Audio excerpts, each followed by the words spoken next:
आक्रमण की शुरुआत बड़ी खबर के साथ में करते हैं। जंग को लेकर ज़ेलेंस्की का बड़ा बयान। जी हां, बड़ी खबर आई है सामने। बड़ी खबर ज़ेलेंस्की की तरफ से आई है, यानी यूक्रेन जंग को लेकर अब यूक्रेन की तरफ से बड़ा बयान है। 4 साल के युद्ध से अब देश थक चुका है। थकान के बावजूद शर्तें मानना मुश्किल है। युद्ध का जिम्मेदार सिर्फ और सिर्फ पुतिन। अमेरिका को ज्यादा दबाव डालना चाहिए, ये ज़ेलेंस्की ने कहा। और ये कहा कि अगर शर्तें मानने का दबाव बनाया मतलब संप्रभुता खोना है, और उसके लिए यूक्रेन बिल्कुल तैयार नहीं है। उसके लिए हम तैयार नहीं हैं। ये एक बार फिर से ज़ेलेंस्की की तरफ से स्पष्ट किया जा चुका है। 4 साल हो चुके हैं इस पूरे युद्ध को। 4 साल पूरे होने के बाद में 5वें साल क्या हालात बदलेंगे, इसकी तस्वीर फिलहाल दूर दूर तक संभव होती हुई नजर नहीं आती। तो क्या एक बार फिर से वही तकरार और वही आक्रमण का वार नजर आएगा? जंग को लेकर ज़ेलेंस्की का बड़ा बयान तो इसी और एक तरह से दर्शाता है। और इसी बीच आइए एक और बड़ी खबर आपको बताते हैं। बड़ी खबर, वॉर ब्रेकिंग।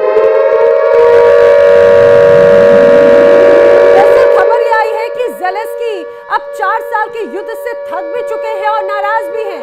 डोनाल्ड ट्रंप को लगातार नाराजगी जता रहे हैं। वो डोनाल्ड ट्रंप को खरी खरी सुना रहे हैं ज़ेलेंस्की। पुतिन पर ट्रंप पर्याप्त दबाव नहीं डाल रहे, ज़ेलेंस्की का कहना है। ट्रंप को पुतिन पर दबाव बनाना ही चाहिए और हम बच्चे नहीं कि प्लेट में सजाकर अपना देश हम यूं ही रूस को दे दें, ये कहना है ज़ेलेंस्की का। शांति वार्ताओं में अब तक कोई नतीजा नहीं निकला है और सबसे बड़ा मुद्दा सुरक्षा गारंटी का है, जो अभी तक हमें मिल नहीं पा रहा। ये ज़ेलेंस्की बार बार अपनी बात को दोहरा रहे हैं। तो ये कहा जाए कि जिस तरह से 5वें साल में ये युद्ध प्रवेश कर गया है, तो ज़ेलेंस्की भी क्या हताश हो गए हैं, और यही हताशा उनके इस बयान के साथ में अब नजर आती है। समझिए, 4 साल की जंग में ज़ेलेंस्की थक चुके हैं। 4 साल की जंग में यूक्रेन थक चुका है। और ट्रंप क्यों खरी खरी एक तरह से ट्रंप को सुना रखे हैं, वो भी आइए आपको बताते हैं। दरअसल 4 साल की जंग से अब कहीं ना कहीं यूक्रेन भी थक रहा है। आम लोग और सैनिक दोनों थक चुके हैं। देश थक चुका है, लेकिन देश झुकेगा नहीं। रूस की शर्तें कभी नहीं मानेंगे, ये ज़ेलेंस्की का कहना है। शर्तें मानने का मतलब है संप्रभुता को खो देना। लड़ाई सिर्फ जमीन की नहीं बल्कि अस्तित्व की। कुछ देने का मतलब सब कुछ देना होगा, ज़ेलेंस्की कह रहे हैं। और व्लादिमीर पुतिन की जिद का ही ये एक तरह से युद्ध है। ट्रंप को पुतिन पर दबाव बनाना चाहिए, जो डोनाल्ड ट्रंप बना नहीं रहे हैं, ज़ेलेंस्की ने क्लियर कट कहा। पुतिन पर ट्रंप पर्याप्त दबाव नहीं डाल पा रहे हैं और उसी का नतीजा है कि युद्ध खत्म होने की बजाय सिर्फ खिंचता जा रहा है। और इसी बीच एक और बड़ी खबर आई, रूस और यूक्रेन तनाव से जुड़ी हुई। तो बड़ी खबर, रूस का यूक्रेनी सैन्य पोस्ट पर बड़ा हमला हुआ है। Mi-28 हेलीकॉप्टर से दरअसल अटैक हुआ है। यूक्रेनी सैन्य पोस्ट पर मिसाइलें दागी गई हैं। रूसी बैटल ग्रुप का बारूदी प्रहार भी इस दौरान देखने को मिल रहा है। रूस का यूक्रेनी सैन्य पोस्ट पर बड़े हमले की तस्वीर सामने आई है। बताया जा रहा है कि रूस ने यूक्रेन की सेना पर Mi-28 हेलीकॉप्टर से बड़े हमले को अंजाम दिया, और ऐसा हमला जहां पर सिर्फ तबाही थी। यूक्रेन की सैन्य पोस्ट पर मिसाइल दागी और रूसी बैटल ग्रुप का दरअसल ये एक तरह से अटैक था, और यूक्रेन को बड़ा डैमेज इस हमले से हुआ है, ये भी बड़ा दावा किया जा रहा है। 4 साल 48 महीने और अंतहीन तबाही। यूक्रेन की धरती से आज भी सिर्फ त्राहिमाम की गूंज सुनाई दे रही है। एक हंसता खेलता मुल्क आज विधवाओं और अनाथों का देश बन चुका है। मिसाइलों की कहर ने लाखों आशियाने राख कर दिए, लेकिन जंग की आग है कि बुझने का नाम नहीं ले रही। सवाल यही, आखिर कब थमेगा ये खूनी खेल और कितनी जानें लेगा ये बारूद?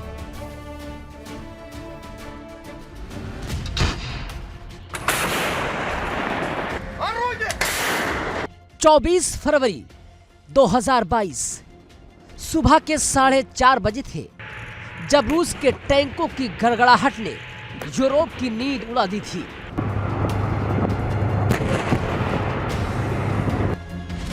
आज ठीक 4 साल बीत चुके हैं। 48 महीने, 1461 दिन, और नतीजा सिर्फ मौत, सिर्फ मलबा और सिर्फ शमशान। दूसरे विश्व युद्ध के बाद दुनिया ने इतना खौफनाक मंजर नहीं देखा था।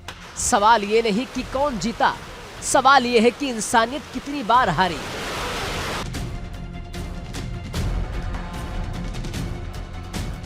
पुतिन के एक हुंकार और यूक्रेन दहल गया। इसे नाम दिया गया स्पेशल मिलिट्री ऑपरेशन। मकसद नाजीवाद का खात्मा और यूक्रेन का निशस्त्रीकरण। लेकिन पर्दे के पीछे की कहानी कुछ और थी। डोनेस्क और लुहांस्क को आजाद बताकर रूस ने जो खेल शुरू किया वो कीव की दहलीज तक पहुंच गया। बुचा की वो गलियां याद कीजिए जहां लाशों के अंबार ने दुनिया की रूह कपा दी थी। सड़क पर पड़े वो बेगुनाह शव चीख चीख कर कह रहे थे कि ये जंग नहीं, ये नरसंहार है। इसी का नतीजा था कि इंटरनेशनल क्रिमिनल कोर्ट ने पुतिन के नाम का वारंट जारी कर दिया। उन पर आरोप लगाया गया कि उन्होंने यूक्रेन के कब्जे वाले इलाकों से बच्चों को गैर कानूनी तरीके से रूस भेजा था। लेकिन यूक्रेन झुका नहीं। पश्चिमी देशों के हथियारों के दम पर ज़ेलेंस्की ने वो कर दिखाया जिसकी उम्मीद पुतिन को नहीं थी। खार्किव और खेरसॉन में रूस को पीछे हटना पड़ा। बाखमुत की गलियां सैनिकों के खून से लाल हो गईं। और फिर आया वो मोड़ जिसने रूस की नींव हिला दी। वैगनर ग्रुप की बगावत। येवगेनी प्रिगोजिन, वो शख्स जो पुतिन का शेफ था, बागी बन गया। हालांकि 2 महीने बाद एक रहस्यमयी विमान हादसे में प्रिगोजिन का अंत हो गया। संदेश साफ था, पुतिन से टकराने वाले का हश्र यही होता है।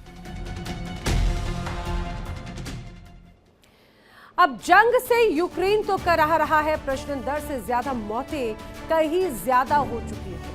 अब बताया जा रहा है कि जिस तरह से यहाँ पर हालात हैं उसमें एक बड़ा तनाव है जनसंख्या संकट का। जनसंख्या संकट की कगार पर खड़ा हुआ है। यूक्रेन की प्रजनन दर 1 से नीचे चली गई है। कामकाजी आबादी में 40% तक गिरावट आ गई है। वहीं 2024 में यूक्रेन में 4,95,090 मौतें दर्ज हुई। जन्मों से लगभग 3 गुना ज्यादा यहाँ पर मौतें हुई हैं। युद्ध की वजह से बड़े पैमाने पर पलायन हुआ। 1 लाख से करीब 1,40,000 यूक्रेनी लोगों की मौत की खबर इस दौरान इस युद्ध में इन 4 सालों में आई। तो क्या जंग से यूक्रेन उजड़ रहा है?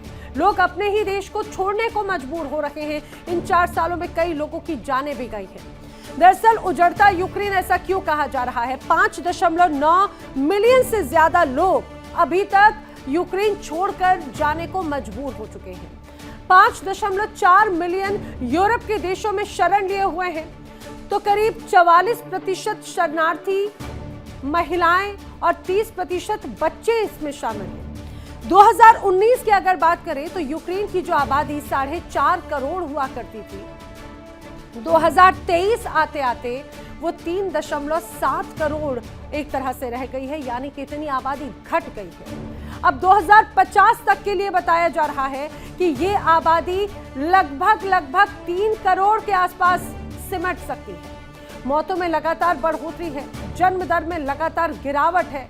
कम प्रजनन दर का सीधा असर यहाँ पर नजर आता है और अर्थव्यवस्था पर भी इसका असर है। कम बचतकर्ता, कम उपभोक्ता और नए विचारों की कमी। युद्ध मोर्चे पर टिके रहने के लिए संसाधनों की जरूरत है। जिन सारी परिस्थितियों से कहीं ना कहीं यूक्रेन जूझ रहा है और इसीलिए कहा जाए कि यूक्रेन उजड़ रहा है। देखिए, वक्त बदला, जंग की फितरत अब और भी ज्यादा जहरीली हो गई है। 2024 की वो तारीख याद कीजिए जब पुतिन ने दुनिया के नक्शे पर अपनी ताकत का वो खौफनाक चेहरा दिखाया जिसने वॉशिंगटन से लेकर ब्रुसेल्स तक नाटो के पसीने छुड़ा दिए।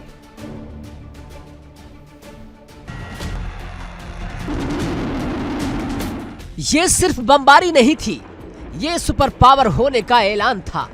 जब आसमान को चीरती रूसी मिसाइलों ने यूक्रेन के चप्पे चप्पे को शमशान बनाना शुरू किया तो पूरी दुनिया देखती रह गई। नेटो के आधुनिक रडार फेल हो गए, एयर डिफेंस सिस्टम खिलौना साबित हुए और पुतिन की हुंकार ने बता दिया कि रूस अब रुकने वाला नहीं है।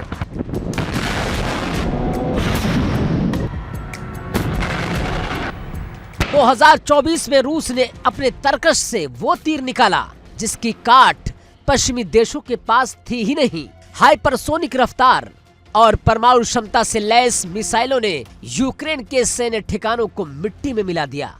नेटो के जनरल नक्शों पर सिर पटकते हुए दिखे, क्योंकि पुतिन ने जंग के नियम बदल दिए थे। ये कब्जे की नहीं, ये वजूद मिटाने की जंग बन चुकी थी। पूरी दुनिया को लगा था कि रूस घुटने टेक देगा, लेकिन 2024 के उस रण क्षेत्र ने गवाही दी कि जख्मी शेर और भी खतरनाक होता है। नेटो की धमकियां अब सिर्फ कागजों पर रह गईं और जमीन पर सिर्फ रूस का बारूद बोल रहा था। उधर नॉर्थ कोरिया के सैनिकों ने भी पुतिन का साथ दिया। कुर्स में घुसी यूक्रेनी सैनिक को गाजर मूली की तरह काट दिया गया। आज यूक्रेन का 20% हिस्सा रूस के कब्जे में है और जेलेंस्की के पास न सैनिक बचे हैं, न ही पर्याप्त गोला बारूद बचे हैं। 2025 में दुनिया ने देखा पावर का सबसे बड़ा शिफ्ट। डोनाल्ड ट्रंप वापस आए और आते ही पासा पलट दिया। 28 फरवरी 2025 व्हाइट हाउस की वो तारीख जब पूरी दुनिया ने ट्रंप और जेलेंस्की के बीच तीखी नोक झोंक देखी। ट्रंप ने दो टूक कह दिया कि मदद बंद करो। यूक्रेन के पैरों तले जमीन खिसक गई। जिस अमेरिका को वो अपना सबसे बड़ा ढाल मान रहा था, उसी ने पीठ दिखा दी। ट्रंप का शांति मसौदा यूक्रेन के लिए किसी सरेंडर से कम नहीं था। इलाके छोड़ो और रूसी शर्तें मानो। जेलेंस्की के लिए ये करो या मरो की स्थिति बन गई। अबू धाबी से जिनेवा तक बैठकों का दौर जारी रहा।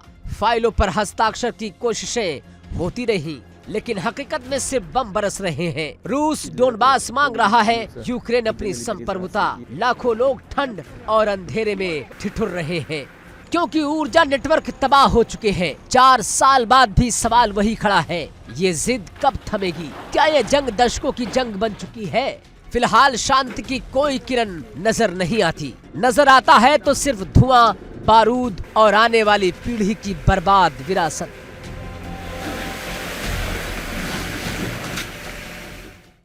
देखिए इंडिया डेली 24/7 अब आपकी स्मार्ट टीवी पर। इंडिया डेली मौजूद है सभी डिजिटल प्लेटफॉर्म पर लाइव और लगातार। इंडिया डेली 24/7 हर दिन राष्ट्र को समर्पित।